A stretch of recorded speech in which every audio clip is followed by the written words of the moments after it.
Today on the show, Abu gives up.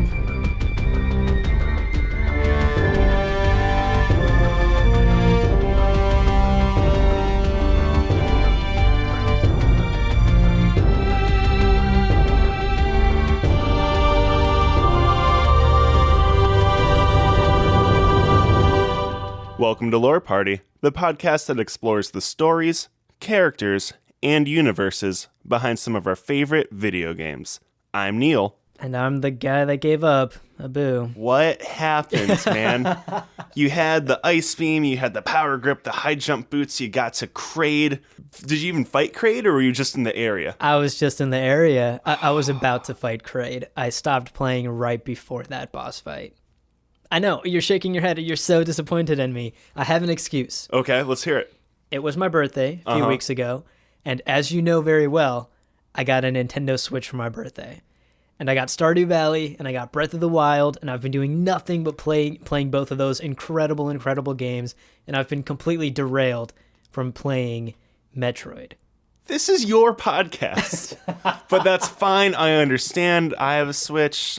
I get it. It's fun. It's new. It's exciting. Did you at least watch like a Let's Play or a walkthrough or something? Yeah. I mean, We both knew that part 2 of this podcast was supposed to happen, and we both knew fully well that I was supposed to finish the game and play through the rest of it.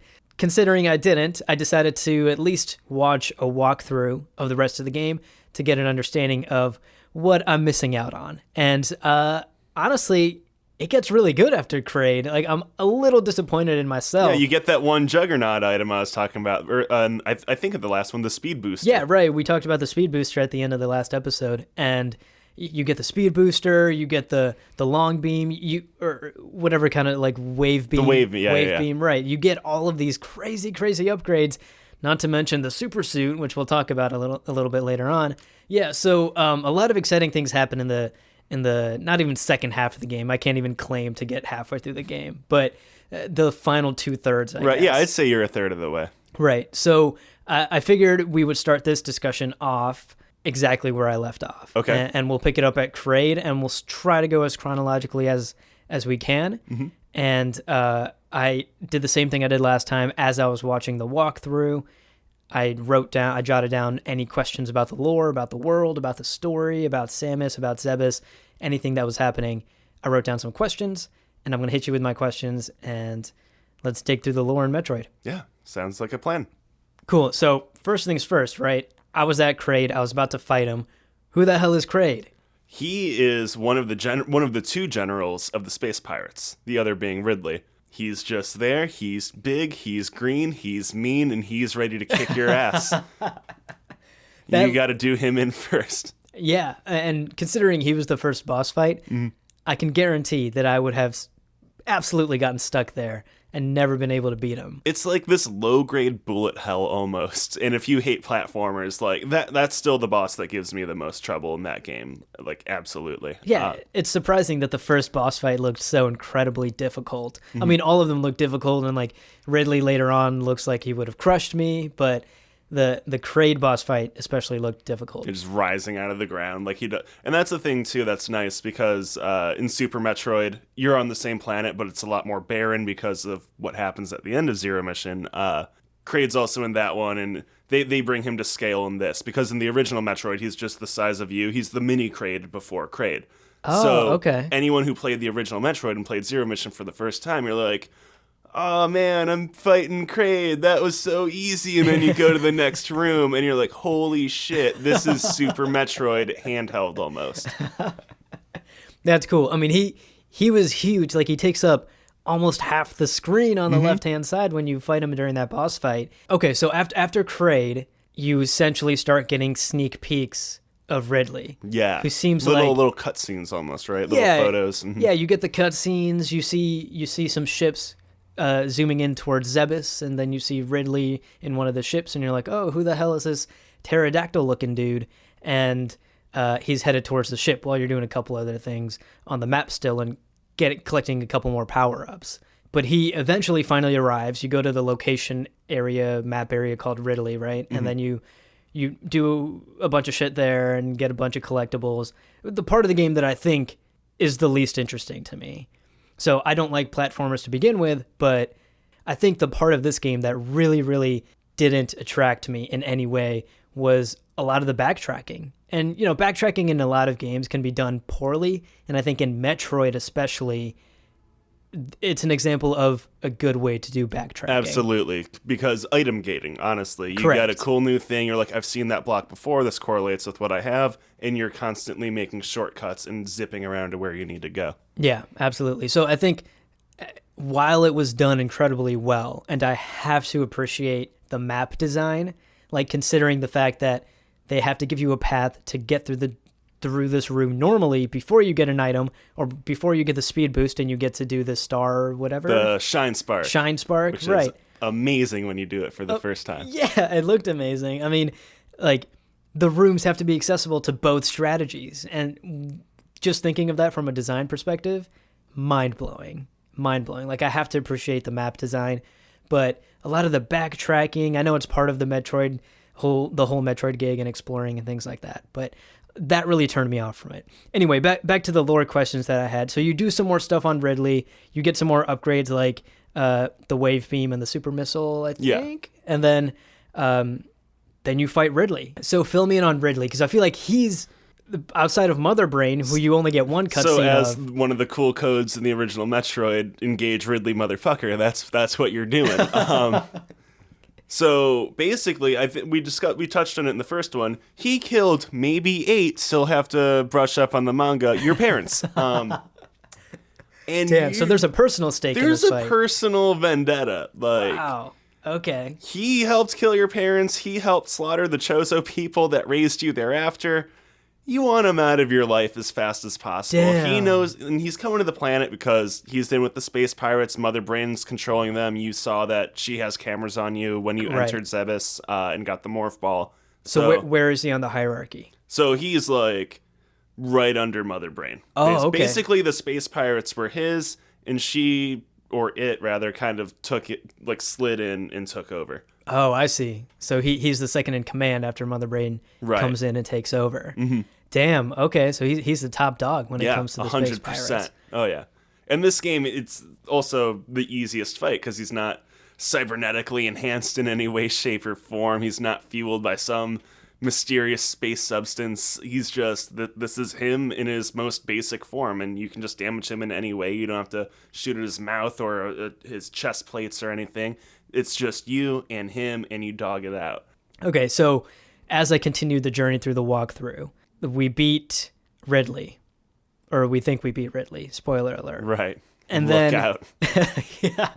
And then we get some other cool upgrades. I think this is the point where you get the screw attack upgrade. Right, and it's the same feeling as the speed booster. You're now going to shred through everything because that's what it is. You're a buzzsaw flying through. You're breaking every column in Lower Norfair and Ridley's area. You're destroying the entire environment, getting out, and you know now, because you beat Kraid, because you beat Ridley, that tunnel's going to open up, and you're going to go and kick Mother Brain's ass. And that's the only goal in your mind.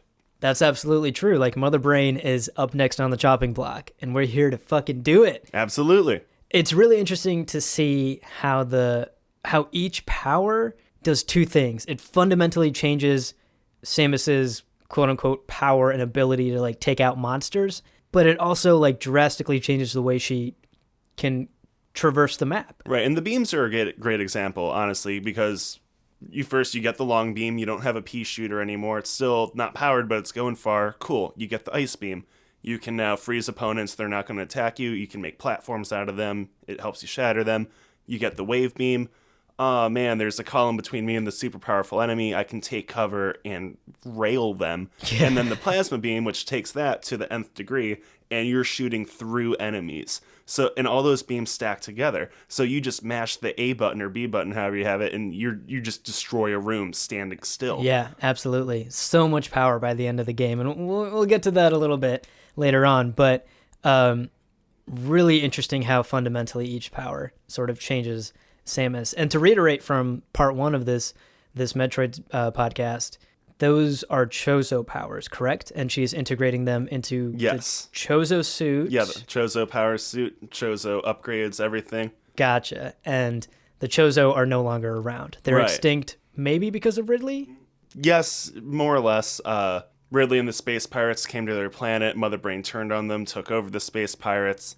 They got whoever didn't leave got slaughtered, basically. Gotcha. That's interesting because there's such a personal stake here for Samus.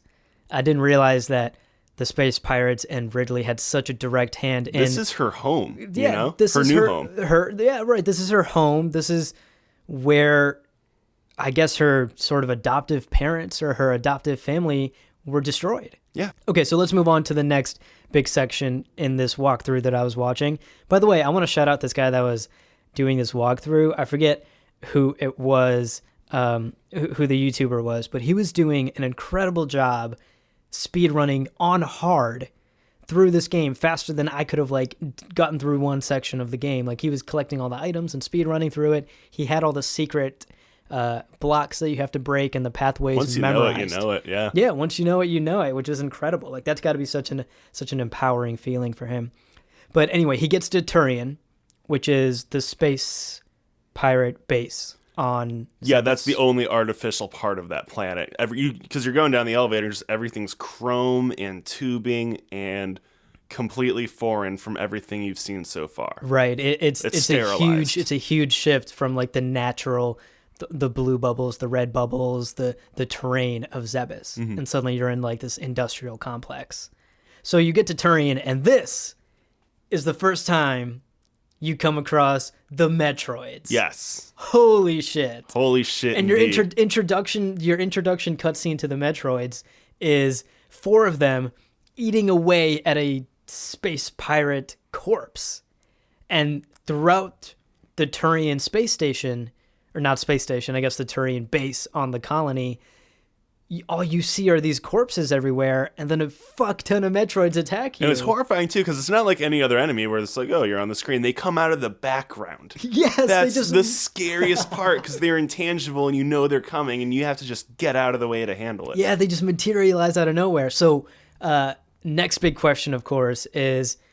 what are the Metroids? What are they doing there? What are their powers? Like, give me the Metroid 101. So, the one 2D game you might actually enjoy because of its linearity and lack of backtracking, Metroid Fusion, which uses the same engine as Zero Mission, there's this thing called the X-Parasite that resurfaced on SR388.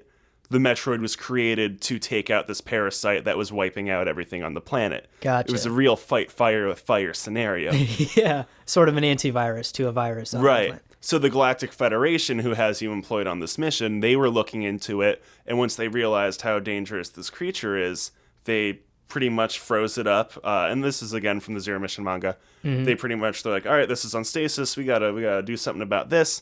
The space pirates... They thrashed that ship or station or whatever. They just took it. You know, they're taking all the cargo.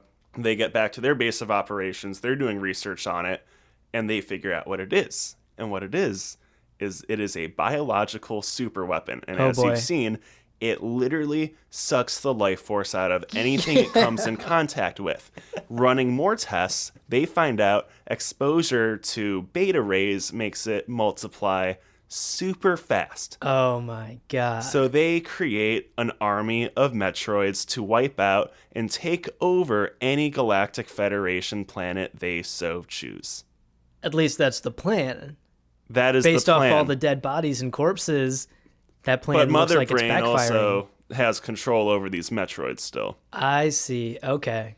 So it might. So they ran some tests. Some things went wrong, but it's still all relatively under control. Gotcha. Okay. That I didn't realize. I thought things were going completely haywire, and I thought that the Metroids were sort of breaking free of the space pirate control. But that's even scarier, realizing that Mother Brain is still in control. Right. Yeah. Holy shit, that's terrifying. Okay, so you go through this terrifying Turian level, and you fight a ton of Metroids, and they do exactly what you're saying. They latch onto you, and they suck the living life force out of you. Yeah, it rips your energy tanks instantly the second there's contact. Yeah, absolutely terrifying. But you finally make your way through this like hell maze of a Metroid lair, and you get to Mother Brain.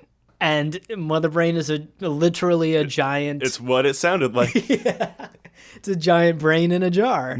And I'm actually a little bit shocked.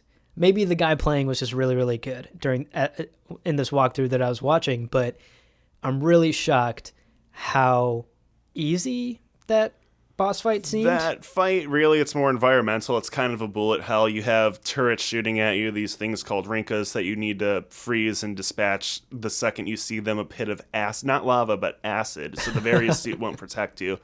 And Mother Brain, unlike in Metroid, can attack you as well, shooting giant beams at you and shield its eye, so you can't even hit it at certain times. Gotcha. So that's a big fight about timing and paying attention around you. Just a lot of things happening all at the same time. Right, like the first time I did that back in like 2004, 2005, I got my ass handed to me over and over and over because I couldn't pay attention to what was happening. So to reiterate, jog my memory on Mother Brain.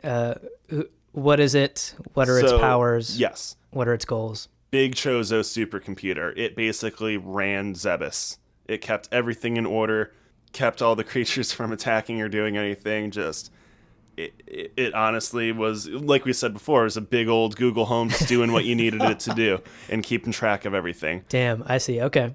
But of course, it being the artificial intelligence that it is, right? It turned on the Chozo. Yeah, there's a little self-awareness. It knows the Chozo have all this tech. They're doing nothing with it. It sees potential in the space pirates. It goes to town. I see. Okay, so you finally defeat Mother Brain, and Mother Brain is dead, and you're like, boom, game over. I did it. Right. Mission complete.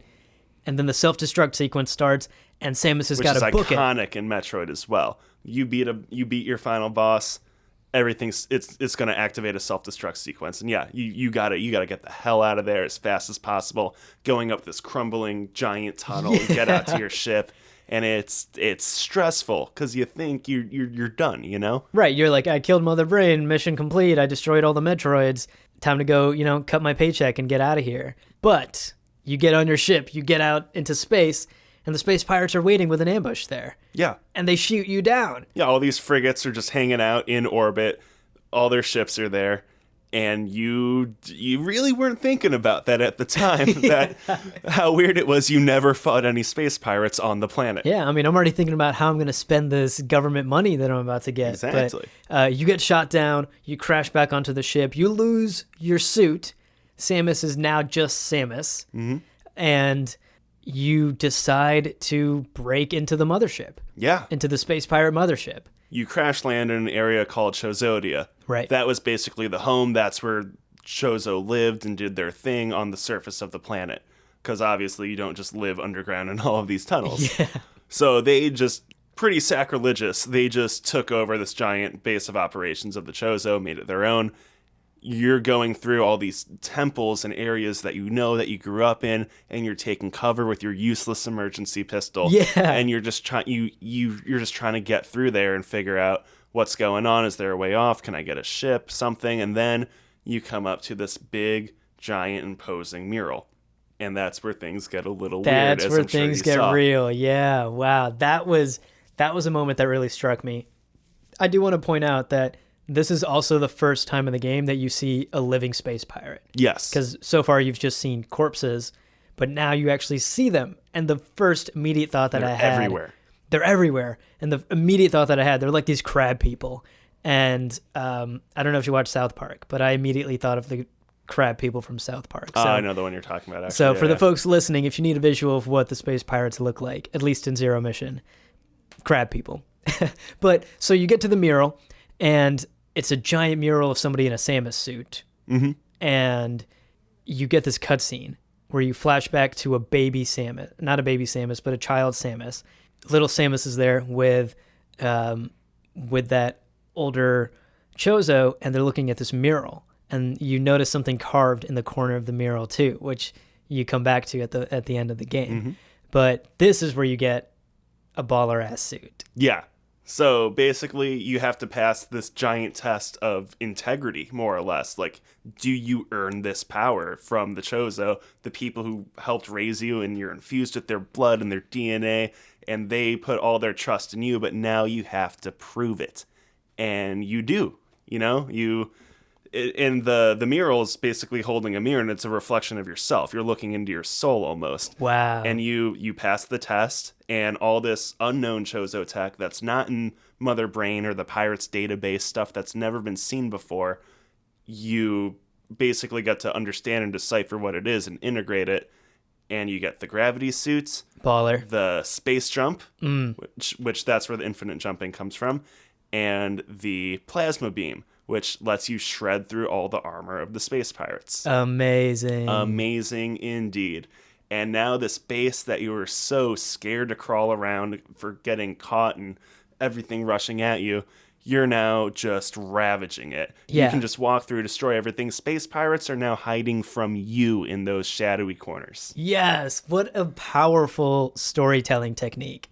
Forcing you, and a lot of games will do this to some extent, and a lot of games you start off as a powerless nobody and you grow into a powerful somebody, but this game, you are powerful, it's stripped away from you, you're nothing to these space pirates, you're running and hiding in these corners, and then you unlock the secrets of the Chozo legendary armor, and you are now just ravaging the space. And that was such a cathartic moment to watch this walkthrough and watch the person playing just go from running and hiding to shredding the place. Just so incredible. Absolutely. And again, that's even more personal when you realize how close the whole experience is to Samus, how personal it is to Samus. Right, you're in the ruins of your home. Right, you realize that, like, in Samus's shoes, you would want to ravage these people. You would use this power to, like, take revenge on these people and just murder them. So it's just so, like... And it's still not even your goal. It's not like anything's like, eradicate all the space pirates. You're still responsible with all of your power. Your whole goal is still, I need to get off this planet. Right. Yeah, it's just... It was just done so well. And again, I can understand the beauty behind Metroid. Just not my kind of game, and I wish it was. I wish I could. I mean, I'm loving the lore, and I'm really invested in that. Yeah, you might honestly love Metroid Fusion if your biggest problems were backtracking. Damn. Okay, I might have to give that a shot next. Okay, so let's wind it down. We got one last boss fight left to go. Yes. And surprise, surprise, Metal Ridley or Robot Ridley, whatever you want to call it. Whatever you want to call him, Mecha Ridley or It's whatever. Honestly the biggest letdown of the game, because all you have to do is blast missiles at a chest piece, and then that's it. Yeah, and you're already super powered up. By and the you have to do legendary... another escape sequence, which is a lot more fun, because now you can really just rip through everything, environment, enemies, all of it, and eventually steal one of the pirate ships, which you just ram into the space pirates trying to stop you. It's the best. That was hilarious. The one guy who jumps in front of the ship, right, as if he that's going to stop him. One question I do have about Metal Ridley, is it ever explained? I don't think it is, at least in the walkthrough I was watching or in the game anywhere.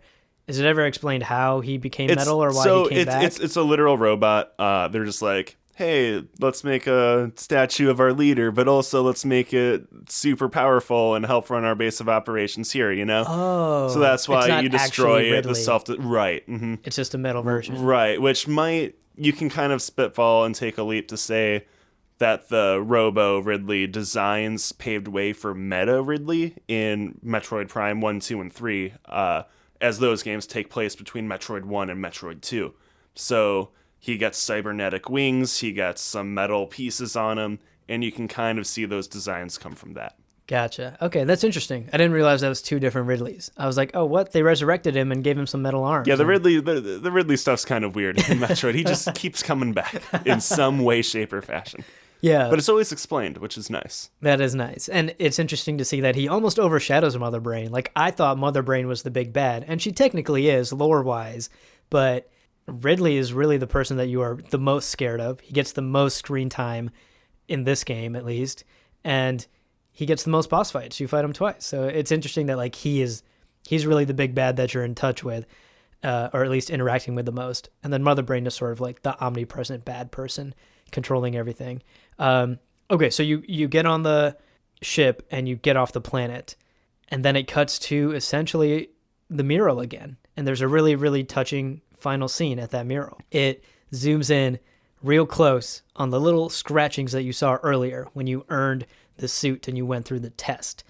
And the little scratchings, you realize, are just a drawing from young Samus of her and her adoptive Chozo family. Mm-hmm. And that's where the game ends. And it's just a nice, sweet little bookend on it. Yeah, just a nice, beautiful... Like, I can't even elaborate on it. It's just heartwarming. That's it. That's the only word for it. Yeah, and I think it really, thematically speaking, like I was saying earlier, this is a personal journey for Samus as well Right. as just a job as a bounty hunter. Yeah. And I think thematically that's such a beautiful shot to end on too, Mm-hmm. is to know that she's sort of wrapped up this personal part of her journey on Zebes. At least in this Absolutely. game, she has wrapped up her journey. She's proved herself to be worthy of this suit. She's made her quote-unquote parents proud. And that little girl, Samus, who drew that drawing, has now completed her mission. Mm-hmm. Mission accomplished.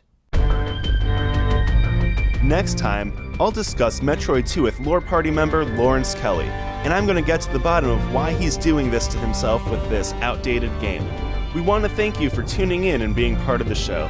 Be sure to connect with us on Twitter at lore_party and leave us a review on iTunes. Thanks for listening, and we'll see you next time.